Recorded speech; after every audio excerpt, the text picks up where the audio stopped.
Great. I think that we might start. Vivian, Mark, okay. So yeah, as you may know, yeah, I will get back there. There is a third one, Elias, who is one of the speaker. Yeah, he will join us later. So thank you for joining us in this second web conference in the Transcend project. So this one today will focus on the fighting crime and terrorism pilot, where we work with youth and YAF workers from the city of Mechelen, with who we are featuring so this web conference. So before I start the introduction of our speakers, yeah, like the last time also, that will last 1 hour, so we are here until 5. And please ensure that your microphone is muted. I think you can see that's the case for everybody. And yeah, the session will be held in English. And yes, not in French at all, but if you ever might need some translation, we are here. Yeah, to ask for some question, I mean, we can take the floor. We will see regarding every speakers also how they want, so the interaction and the engagement. And yeah, we ask you also to not talk more than 2 minutes, so to let the chance to everybody to express themselves. And about the materials after the web conference, with the registration, the recording will be available, and also we will do a quick report of the main point we raised during this 1 hour session. So to start, so as I said first, yeah, so Elias is already here. He joined us. We will have the Mr. Elias Maha, Mrs. Vivian Gravenberg, and Dr. Mark Steen, who are joining so today for this web conference. So just here to give you a little bit of why they are here and why they are also relevant in this web conference. So Mr. Elias Maraha, he's the head of department of the social prevention of the city of Mechelen in Belgium. His team so focus on the cross point of safety and social well-being. He has a strong focus on identity work and reintegration of alienated persons. The vision that Elias has is one of community building, empowerment, and then prevention by building strong empowered civil structures. Preventive work can have an impact. So that's why also his work here is relevant for this project. And yeah, we work with him along all the fighting crime terrorism pilot. After that, we have Mrs. Vivian Havenberg. I'm not really good at pronunciation, but yeah, she is an environmental criminologist who specialize in understanding how both social and physical environments influence individual behavior. Her work revolves around the idea that by studying the space people occupy, we can gain valuable insight into their lives. Viviane is driven by the challenge of identifying the broader connections between environments and individuals, as well as knowing when to focus on the finer details. Her goal is to create safer, more secure spaces by understanding the relationship between people and the environment in which they live. So thank you, Viviane, also for joining us. And yeah, she accompanied. We had also Viviane during the whole pilot helping us to implement the activities and the pilot with the city of Mechelen. And the third speaker will be Mr. Mark Steen, as you can see here, Dr. Mark Steen, who joined us during the first session and who will also be present here to tell us about the toolbox. So Mark Steen works as senior research scientist at TNO, a leading research and technology organization in the Netherlands. He holds master's degree, PD Eng, and PhD degrees, PD in engineering, PhD degrees, and industrial design engineering from Delft University of Technology. An expert in participatory design and responsible innovation, Mark's mission is to promote the design and application of technologies in ways that help create a just society where people can live well together and flourish. His work focuses on creating conditions where ordinary people can actively and creatively participate in the development and deployment of digital technologies. So without further ado, so after his introduction about our speakers, yeah, we will also start the session today, telling us why we're here. So as you can see, last time we talked about cybersecurity, and today there will be fighting crime and terrorism. And so, as you can see, fighting crime and terrorism is part of security research with the other three domains that we have here, which are disaster reliant society, cybersecurity, and border management. So, brief introduction about the Transcend project. We started in 2022, and the goal of the project is to improve the engagement of citizens and civil society in security research. And so we are developing methods and techniques to involve citizens, methods that are tailored to their needs. So after that, we will so test the toolbox in some real world environment through the pilots, so to validate or improve the toolbox. And yeah, we are reaching out to the multiplicators of multiplicator who are practitioners, funding organizations, cities, local policymakers, etc. So right now we are finishing so most of the pilots, and we have also the final version of the toolbox, which is ready. And so yeah, we had this partnership with the city of Mechelen, with who we wanted to work on how identifying a problem, which is the radicalization and crime among youngsters. And after that, from the needs that the city wanted to work on, we helped them so to improve their existing methods and to work so with the youngsters. After that, so we test the toolbox with them, with the YAF workers, the youngsters, and see the adaptability of it, and we revise it. So I will let the floor now to Vivian, so who will tell you about why it was important so to engage YAF in crime prevention within the Transcend project. Yes, thank you very much, Bamba, for the good introduction. It is always, I think, very important to involve all citizens in prevention techniques, as they know the environment in which they live and in which any type of risk occurs themselves the best, I would say. And I think we always try to discuss that in everywhere we go, that it's so important. For instance, if you do anything in prevention, be it design of public space, be it think of prevention strategies to target, to help target radicalization, it's always very important to speak to the persons themselves that are working in this world, are living in this world. So I think that's to state the very obvious. It was quite interesting for me to be involved in this project, as I am a theorist. So I've studied a lot about criminal behavior, a lot about radicalization. I've read and seen everything about the radicalizing steps, if you say so. I've written a lot about radicalizing behaviors, and this was actually my first opportunity to be in a room with youngsters that stated themselves that some of them had gotten the stamp of radicalized individual. And it was for me a very good opportunity to, from a policy perspective, be in the actual room. And it was a very valuable life lesson for me, myself. And it was very good to hear them speak.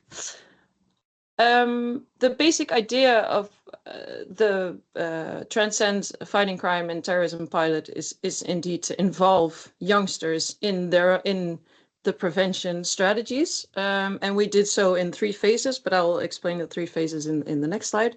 But I think the most important part is we really wanted to make sure that these youngsters felt that they had a very big opportunity here to be part of the prevention strategies and to be part of a safer and more secure environment in which they actually live and move. So we really tried to create real conversations. I had a big help from Naima, who's a colleague of Ilias, and she had fantastic ideas on how to warm up the crowd. And you can see the crowd in the image here. And she had very fun exercises to warm them up. So, for instance, we were standing in a line all together, and then we had to talk to each other to see who was the oldest one. And I said, well, I will leave the room because I think I'm so old that I'm not supposed to be in the room even here with all of you 16-year-olds. And it was already like we had a fun build up already. And we did several things to make sure that we had a connection with the youngsters before we really started discussing the interesting topics. So I think basically the idea for this pilot was to test the toolbox, and it has very valuable workshop tools and ideas on how to facilitate these conversations. But I think step one is to make sure that you build like the environment in which these conversations take place. That's the most important part. So it's a very important decision who is going to be the conversation leader, and how do you arrange the entrance of the youngsters or of the individuals that are taking part in the conversation. So that's what we really thought about. When they entered the room, they each got balloons and they could draw on the balloons. So just so that when they had to wait, they had something entertaining to do. And it was already like a very fun setting. What we in the end did together with these youngsters is that we worked together to come up with like super practical ideas and recommendations for better policies. And that is what we did in 6 phases of the workshop. You go to the next slide. Thank you. So as part of the Fighting Crime and Terrorism pilot, we had a 3-workshop series. The idea was that sometimes you see if you have like a workshop, you have amazing inputs, and then you can't really check if the inputs that you gathered in the first session have still reached like their outputs in the end. So what we did is we really wanted to check. First, we have the opinions of the youngsters, and we really want to make sure that they can also share their opinions with policy members. And then in the end, we check, so what were the opinions of the youngsters, and how can we as a municipality or as youth workers make sure that they get the sense that their first opinions they shared in the very first part are still that they were uptaken, so that the uptake of the opinions that the youngsters shared in phase 1 of this series actually fuel the prevention strategies. So basically, I hope I explained it clearly. You have their opinion, and we really want to make sure that they get the sense that their opinion feeds the actual prevention strategy. Well, as I explained, workshop 1 was like a structured session on crime and security, and we used participatory methodologies such as focus group and the World Cafe methodology. This is the session with the youngsters that we did. I can explain some of the details. I will not go in too much detail, but one of the major examples that really stayed with me was Naima thought of a Sudoku exercise, which was, in my eyes, was genius. What she did was that she gave different groups a Sudoku. And then with one group, she would say, "Oh, you're doing amazing. You're so good. And here's candy." And she was like really cheering them on. And to another group, she just, when they asked for help, she said, "No, sorry, I'm not going to help you. You're too dumb. If you don't understand this, that's your own issue." So she really gave different treatments to different groups. And immediately in the room, you already saw this sense of injustice arising. And that's exactly where she wanted to have them, because the next round in the workshop was a very difficult discussion of this sense of injustice, which normally, if you just dive into a discussion blank, it might be very difficult for people that are a bit introverted or that are not used to be part of discussions. It's difficult to out your opinion like on the go. But by fueling that sense of injustice in the previous round, she already had them exactly where she wanted to have them. And then the discussion really was very vibrant and alive. So that was a very good, interesting to see, a good thing to see.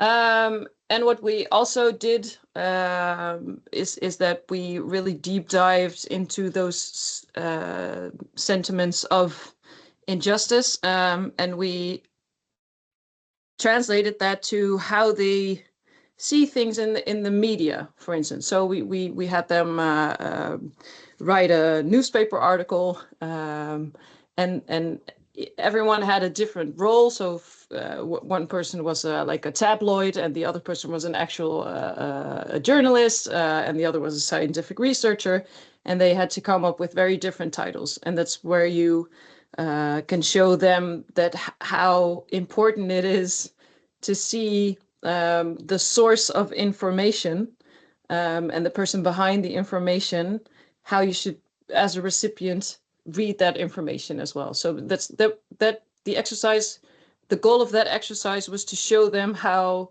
they should be able to scan information themselves and not believe everything they read online, because they always have to see what the difference is from the person who writes it. So, for instance, if you really see if a researcher has written it with a big track record, then you can assume that this is valuable information.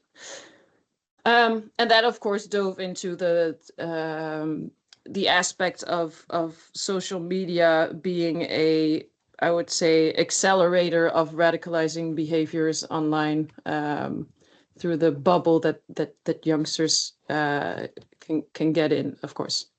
And those were also some of the topics that we discussed with the youngsters, because from the injustice, the feelings of injustice, the discussion we had was one of the, maybe Ilias can help me with the name, but there's a Belgian youngster, and he has a YouTube channel.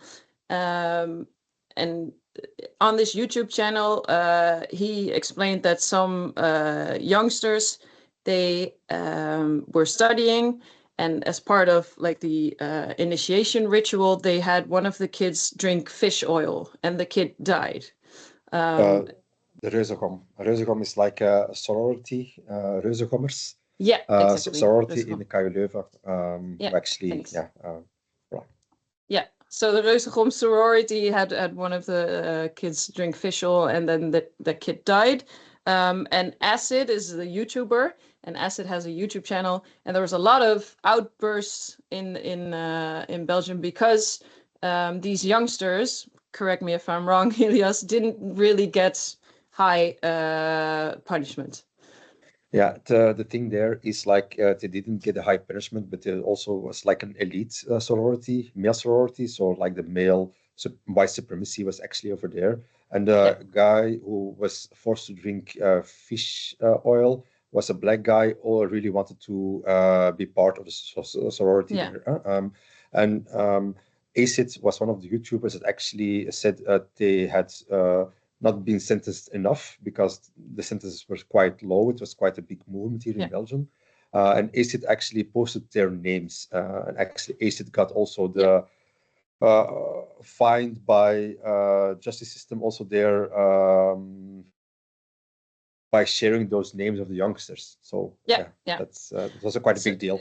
Exactly. So this is like a very ethical, difficult discussion. And this was the central topic that we discussed with these youngsters during the workshop. And you saw that it sparked so many feelings of injustice, indeed, on the racism aspect of this.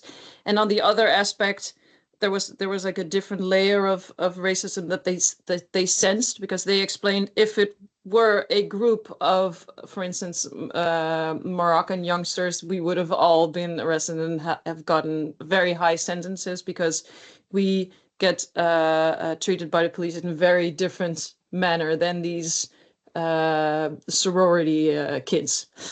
So this was a very, very valuable discussion, which led to, well, at the end of the discussion, we saw that they still had these like unresolved feelings of injustice. And then we finally came up with the final workshop method, which is the World Cafe, which is also one of the best, I think, methods that's mentioned in the toolbox, in the Transcend toolbox. And in the World Cafe, you have 3 rounds. And in the first round, I asked the youngsters to write down the issues that they see in their own environment. So it could be indeed the way they get contacted by the police, or at least their communications with the police. It could be, I don't know, any type of risk that they see in their direct environment or any type of issues. That's what they had to write down in the first round. And then I asked them to move places, so switch to the next place. So person A has written a risk or an issue, and then person B had to resolve the issue of the other person. So they had to write down on the card, well, I think this is a solution for the issue. And then in the final round, which is actually the most important part in at least this version of the World Café, you can use it in different kind of ways. I asked them, if you would have the opportunity to speak with your mayor, with the mayor of Mechelen, and you could ask him anything you want on trying to resolve these issues. For instance, I feel like I get discriminated by the police, or I feel like there's a lot of injustice in my neighborhood, or there's a lot of dealing of drugs. What would you tell the mayor then? So they first started writing down some jokes and some idiot ideas. And then I said, okay, well, very funny, very cool. But I'm really asking you, this is once in a lifetime opportunity. You get to speak to the mayor. And I would appreciate it if you take this seriously. And then they actually started taking it seriously. And I also threatened that they wouldn't get pizza in the end. And that helped as well. So actually, what was very good was because I said that, one of my colleagues said, what if we actually arrange a meeting with the mayor? Wouldn't that be a great idea? That would be fantastic. So that's what actually happened, thanks to, I think, Elias, you were a big part of that as well. Thank you very much for that. So in the workshop too, we actually had a dialogue with the mayor of Mechelen, which is very good, I think, to show youngsters in that city that they have the opportunity to have direct contact with the mayor. And I think it was a very valuable session. Unfortunately, I wasn't there myself, but I did hear that there were some very cool, interesting results. For instance, on the topic of discrimination, the mayor mentioned that there will be a training on rights and obligations when they're in contact with police services, and they assigned like how they can communicate and how they can put in complaints on contact with police services. So there were very direct conversations about how they could together solve the issues that they were discussing. And I don't know, Elias, if you have like slight additions to the workshop on the mayor, but maybe you can go into that a little bit later. But I think it was very good that these youngsters were speaking with the mayor on the issues that they see. For instance, the dangers on social media. I had that conversation with them as well. Some of the kids said TikTok is poison to us. And I want to be on there, but I also know that it's poisonous to me. And I would really love to get some help on how to lower my TikTok use. And sometimes freedom is not having as much freedom as I get at home. So I think these kids really were reaching out and explaining what they need and what they could use from the mayor. And then in workshop 3, we actually, because I'm talking way too long, sorry. Workshop 3, we actually did, we translated the workshop with the youngsters and the workshop with the mayor and all of the discussions that were fed into local crime prevention strategies. We had 2 rooms, and we again did the World Café method. In one room, we only had the youth workers that are in direct contact with these youngsters. And in the other room, we had more like the strategists, scientists, researchers, thinking of more like high over policy or law and regulation additions that could help facilitate better prevention strategies. And I think for the youth workers room, at least it was very helpful because they were able to very quickly understand priorities. So in this version of the World Cafe, we did so write down issues, then write down solutions, and then identify priorities. So which solutions should we prioritize, and which issues should we prioritize, and which issues can we solve in the easiest, most targeted way. Which resulted in I think 3 priorities. One was drug dealing. The second one was recruitment for trafficking drugs, for instance, in the harbor of Antwerp, and the third one was violence. So very practically, that was the outcome. And what I'm, as a researcher, very curious to hear is if anything has shifted the prevention strategy after these 3 workshops. So I hope to get an answer of Ilias after this. And that was it on my part, Bamba. Thank you a lot. So yeah, is it me? So yeah, about the thank you a lot, Vivian. So that was really, I mean, entertaining this part of the workshop where so we had these 3 rounds, and from these 3 rounds, yeah, we gathered some key findings that we that we delivered to the toolbox mastermind. I mean, and yeah, which we had also some political findings after using this toolbox, and yeah, that was first so the community safety on all this concern about the neighborhood that the youngsters have, the police interaction, the online radicalization, yeah, which also help us to better shape and work on this kind of risks. And yeah, we so use these 2 tools of the toolbox, the focus group and World Cafe methodology, which also were really, I think, useful in this pilot. And yeah, so from that we had some insight from the city of Mechelen on how they leave this use of the toolbox from the inside. And yeah, I will let so Ilias go through it. Yes, what has changed? Vivian, Naima is still genius, so that's still okay. So she's still doing our work there. But our main gains there was it was actually also a good timing for Mechelen. Why? Because we were in prime election time, so we were still looking for a way how to introduce the voice of youngsters into the big debates before elections. You know, politicians go to youngsters and promise them the world and so on, but youngsters are not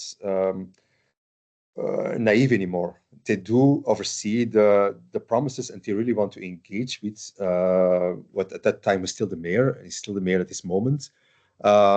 To engage with them, to really be heard, and not to hear about the politicians and politicians say what has to be changed, but no, what they really find important to be changed. And that was actually one of the key things that we did. For us, it was a good timing, and also it was easier to get the policymakers on board. So to get them actually engaged with the youngsters on the topics of violence and safety and well-being and so on. And what we found during the talks with the youngsters and the policymakers is they do have the same issues as adults. They also are very concerned about their own safety in their society, in their neighborhoods. They also want to not being involved with drugs, where the initial idea was whenever you live in poverty, of course you're going to be recruited because that's the way you want to get out of the poverty situation and so on. So to get those kind of mind shifts in the mayor actually was interesting, and was actually one of the key changes that actually is being introduced at this moment. Now we're like a half year after, a little bit more after elections. And I will go into depth on how the mayor actually adapted the Walls Cafe methodology on a bigger scale. So it's quite interesting to have that kind of things. That's like a prime thing that I'm going to share here now. But to getting the policymakers on board is one of the key aspects there. We really need them to be involved and actually being willing to change some kind of fixed mindsets of their own, and actually implement the things that they hear in policy. We talked about polarization. Youngsters are really concerned on how the society is going towards us versus them, police versus youngsters, the good guys and the bad guys. So they're really concerned about that one. And actually, the mayor said there, we really want to have some kind of how do you call it, education, workshops, and so on. For police officers, but also for youngsters on how to engage with those kind of conflicts. So that's something that's actually being enrolled at this moment. But also on radicalization, but recruiting about on criminal environments is also the same. And also on technologies. I mean, technologies, they said, we really love TikTok, but we also hate TikTok. And that's the same thing, that they're actually in the wild duality there. So it actually, we were given the task at this moment afterwards to actually think about our DOPREV, sustainable online prevention. That's one of the projects we have, how we can actually use those kind of tools to get the youngsters more part of society and actually engage with them in a safer way in an online environment, one life, online, offline, and so on. And engagement with the local mayor, they had some unexpected impacts. He actually copied some of the things that youngsters said into his policy brief. That's what I'm going to go for during his election time. Youngsters said to me, they want that one. I really want to engage myself to get it done. And it is about getting more involved. Young youth work. Royam there is actually being more seen as a big partner at this moment. They were also a big partner, but now even more on also younger ages. Why? The youngster said, yeah, you're always looking at the 16 pluses, but I'm concerned about my little brother of 11 years old. I'm worried about him because he's being influenced by criminal environments and so on, online and offline. So the mayor said, oh, interesting. We will look into that to actually lower the age there. So we can actually help prevention work, not police work, prevention work, on to make the youngsters resilient on that one. So that's one unexpected impact. I was dreaming of that one. Youngsters made it happen for me. Perfect. So I love the voice of the youngsters at this point. But also on, like I said, with social media, with the drugs, I wrote some things down here. He took some things about with him in the policy brief, but also now they're making their own, how we call it,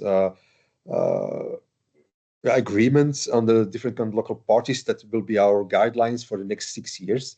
And fighting crime, drugs crime, not only repressive, but also preventive on the user side and also on the youngster side is one new thing. And no, I will give the honors to the youngsters. One big part of that one is is after the talk with youngsters and the mayor. That actually it was easier for us to implement those kind of narrative. And one very big unexpected impact that I didn't notice, that I didn't foreseen whatsoever, is they had their election time. And traditionally in Belgium, when you have your election time, you have your college with the mayor and his aldermen, and they make an agreement and so on.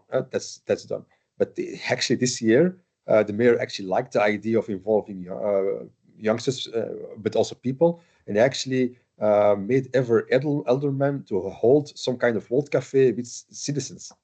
So they didn't have an agreement, but they actually approached and reached out to the society and actually held 9 different kind of world cafes with 9 different teams on how to make the policy work for the next 6 years. So it was not only made by politicians' heads, but he somehow liked the idea of involving the youngsters and people a lot more. So they made it open and actually used the World Cafe methodology to get more input for the policy. And they're writing it at this moment, and within a month or so on, it will be finished. That's traditionally like 6 months, 7 months after what's actually the traditional way of doing the things in Belgium. So that's also interesting to share here that if you get the policymakers on board and you really get them to believe in the system, a lot of things is possible. We also used the World Cafe methodology to make our DOPREF sustainable online prevention, that the projects we have with Naima also. They also used the World Cafe to get some input from teachers, youth workers, and so on. That what we have to do for the next 4 years, 5 years until 2030 on online resilience with youngsters. So we also use that kind of things. And like I said, and I will emphasize it again, whenever you get the top on board, it's way easier to get along and to experiment with this kind of thing. So that was my biggest takeaway. Bamba, the next slide, please.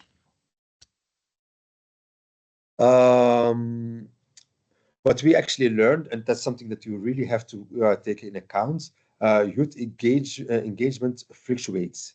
At one point, they're very motivated, and the next day, they're totally unmotivated to come. Food always helps. Pizzas always help to get the motivation high. That's it. But you really have to be aware of that one.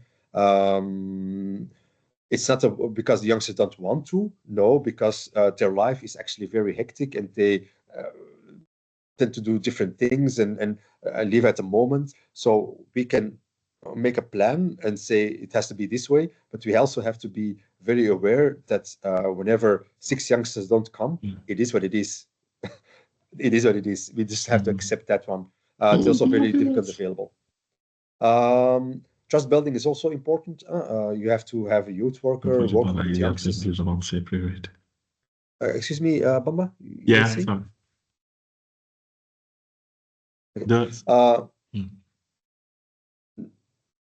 You go. Okay. So it's very important to improve, to strengthen the local authorities there, but also getting with youngsters in mind. It's not very easy to get them on board and so on. And also use interactive elements. It's also very important, that one, because whenever it's a boring workshop, it will not work. You will have to engage with youngsters and work with youngsters with somebody they trust. So that's my biggest recommendation there, that you actually have to go along with. And that's something that I really want to give to the other people here in this room. Thank you. Wonderful. Thank you a lot. So yeah, we see here how there was really the value of having the staff involving in this part for real, and also the how to make part the policymakers in this kind of pilots or activities or European project. So I will let the floor to Mark, so to tell us how there was maybe possible to adapt these methods into engaging these youngsters and particularly this pilot. Go, Mark. The floor is yours. Yeah, so thank you. So was impressed with all the examples that Vivian and Elias gave, and I can imagine that some of the people in the audience are also impressed by it. Like, I mean, this sounds like a good approach. Can I do this also? Can I do this for myself? So that's what I will talk about. This is in a way a presentation of the key deliverable, one of the key deliverables of the Transcend project. We used to call it a toolbox, but currently we're just saying it's a handbook because it is a handbook. We gave it a title, Unlocking Voices. It's like you're unlocking the voices of ordinary citizens. They contain a host of methods, practical methods to engage citizens in safety and security innovation, both for technology development, but also for policy development. I will talk about these 5 points: participation, benefits and challenges, how you organize a process, collaboration, and a bit more in depth on a couple of methods. Next slide, please. This is from a while back, from the 1960s, 70s even. If you look to the green bit that's above, so we're talking about partnership and possibly also delegating a bit of power to the citizens. Those were also in line with the examples that Vivian and Elias gave. Next slide, please. Now, one thing that I want to ask you, and I'm not going to... One mic is not on. Well, anyways, I will... Maybe we can have time at the end for this, but I'll just want to ask it whether you can do this in your head. Why would you want to involve citizens and collaborate with them? Can you think of benefits? Can you think of challenges? Next slide, please, Bamba. Now, from previous research, we have identified these. So on the left, you have benefits. Talking with ordinary citizens helps you for an outside-in orientation. You just have a better understanding about ordinary people's problems or of specific groups like we just saw with the youth. Clarity, once you start with a proper and adequate problem definition, problem setting, the rest of the project just gives you better and faster decision making. Finally, the third one, alignment. The organizations who do this, who collaborate on the project, who collaborate with citizens, they can align their project and their efforts better with needs in society, concerns and needs in society. On the right-hand side, of course, there's also some effort needed. There is time, budget, expertise needed. However, and here's, of course, where we can advertise our methods. If you use appropriate methods, you can do this efficiently and effectively. It adds a bit of complexity to add these viewpoints. It also requires that you manage different stakeholders' expectations a bit more than on average. However, in both these cases, for complexity expectations, normal project management can help you. So that's not a problem that you can't overcome. You can. Next slide, please.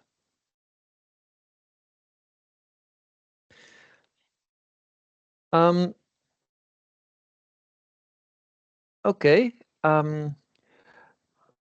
We saw all these workshops that Vivian and Elias talked about. Now, I think it is important to understand that these workshops did not stand alone. And also, like they were explaining, they started with building trust. They started with building relationship and a context. So that is really critical, because otherwise, just imagine that there's no relationship, no trust, no context. You can do a workshop, you can even do 2 or 3 workshops, but then the results out of these workshops just fell flat on the ground. You need a process. So that's what I'm talking about here. And a major part of the toolbox of the handbook is also about organizing a process. It starts with a clear purpose, or anyways, creating a shared understanding of a clear purpose and objectives. Find relevant stakeholders and actors and collaborate with them. Again, building a relationship, building the trust over time. And then plan, execute those interactions and meetings, the workshops that you saw examples of. And also document, evaluate, so that you can learn over time and become better in this. Next slide, please. Typical, these are ingredients for a fruitful collaboration. We've talked about the green bit, the citizens, the youth. By the way, for some topics that are maybe more sensitive, more complex, you can also collaborate with civil society organizations or NGOs who can then speak on behalf of citizens. Now, next to that, we've also heard, of course, in the city of Mechelen's example, government, public servants, local government, they can help you find or get funding. They can help you get or find a mandate to do the work. So that's part of normal governance and democracy. Second bullet here is the industry. Not specifically, you've seen this in these workshops that was talked about, but we have plenty of other workshops where we did this. There, experts on the development and deployment of technology were also around the table. Third one, for some projects, you also want to involve safety and security professionals, the people doing the work on the ground, maybe police people, firefighters, or other first responders. They have hosts of practical knowledge of what will work or what will not work. So we've seen examples that Vivian and Elias talked about that was more driven, that was more oriented towards policy making. But if you think also about technology development, technology that will be in the hands of first responders, police officers, or other professionals, there you need a safety and security professional industry. Lastly, at the bottom of the list, knowledge institutes such as where I work, TNO, or universities or polytechnics, they can help you with specific evaluations, for example, of ethical or human rights or societal aspects. Next slide, please. I don't have time to explain all of these, so consider this a teaser that you think, well, what is that about? Then you can look it up for yourself in the handbook. However, I'll say something briefly about it. Citizen Summit and World Cafe, the first ones are for fairly larger groups, tens of people, maybe even 100 people or more. A Citizen Summit also gives you opportunities to do some voting. It looks like a small democracy. World Cafe has also been mentioned already. Small groups rotating across tables that can help you to explore and implement diversity, because the example Vivian gave, my task is to look at the problem of somebody else and get a solution, so that just sparks creativity in a very clever way. Deliberative workshop, that's a specific format that we developed and tried out for complex or sensitive or controversial topics.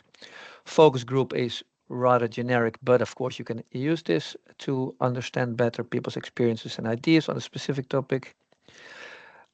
Again, when you are also in your project thinking of technologies development or deployment, then you can think of a perspective workshop that you can dive a bit deeper into technologies, or participatory design / co-design, where citizens are in the room at the table, help you evaluate and improve a product or a service or an application. They can participate actively, creatively. Next slide, please. Neo-Socratic dialogue, that's a deep dive into underlying values and assumptions. Focus group interview are, of course, also ways to go more in depth. Of course, focus group is also for diversity and divergence, but the interview, especially if the topic is personal sensitive, that's more appropriate, so they can talk about it. And again, building trust, of course, is here key. Otherwise, people can't speak about things. And there are ways to empower citizens to even more co-create the project. That's one level up in that first diagram that I showed. For example, the last one, participatory strategic planning, then they can not only help you with the thing that you're talking about in your project, but also the project itself. They can help you steer it. It's just a way to develop and strengthen the collaboration even further. Next slide, please. This is like a cookbook, where each method is a recipe, and each recipe has ingredients, more or less ingredients, more or less time in the oven is needed, more or less preparation is needed. This can help you find what method or methods will work for you. Next slide, please. Last 2 minutes of a bit of theory, conceptually. All of these methods, you can plot them in this 9 3x3 grid, where it's always about the experts and professionals on the one hand, the citizens or civil society organization on the other hand, moving towards each other, trying to get a collaboration going in the third space, the in-between space.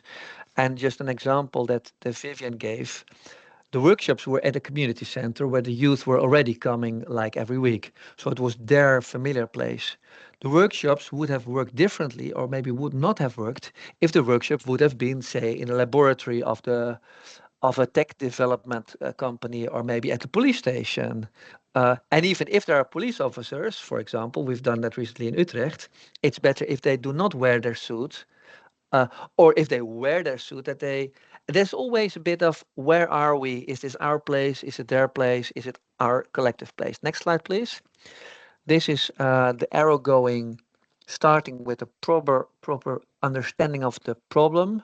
And I can't stress this enough, because I work with lots of technology-oriented people. They love solutions. That's good, because they're good at building solutions. But then they can forget what was the problem. So I always emphasize a shared understanding of the problem. In what sense is this a problem? For whom is this a problem? Uh, it just determines so much what kind of solutions you will afterwards think about and try to develop in the rest of your project. So it's key to have a proper problem setting. Then solution finding, exploring solutions, going about, having a direction, making iterative process, try out an idea, try out a prototype, try out an experiment. And last thing, make things happen. And here's the example of making a short list of your recommendations, bringing them to the mayor. That's like the quickest way possible to get things implemented. And it's just a very nice example of moving through all the phases. You can move through these phases in 3 hours. You can also move through these phases in 3 workshops after each other. It's just always good mindset to, is my problem clear? Have we considered diverse solutions, and are we moving towards action? That's the whole idea of all these formats. Lastly, looking back at the 4 domains that Mbamba also mentioned in the beginning, we can sort of identify typical, prototypical ways that you can engage with citizens. They're slightly different. You can combine them, for example, with Red Cross Austria. That's the green one on the left. Red Cross Austria organized workshops with citizens to look at a specific mobile phone app. And then there were really co-creators also, because in the whole context of disaster resilience, that's the domain of Red Cross Austria, the citizens are already co-creators because they help